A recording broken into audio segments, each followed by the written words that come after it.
شروع اللہ کا نام لے کر جو بڑا مہربان نہایت رحم والا ہے۔ جو لوگ کافر ہیں یعنی اہل کتاب اور مشرک، وہ کفر سے باز رہنے والے نہ تھے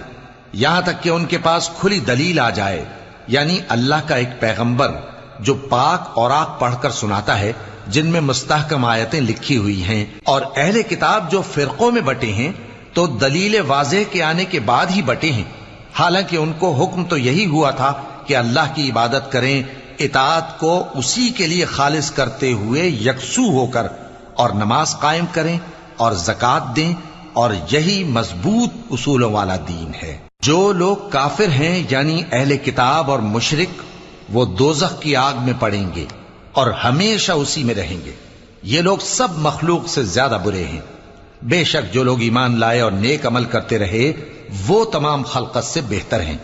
ان کا صلہ ان کے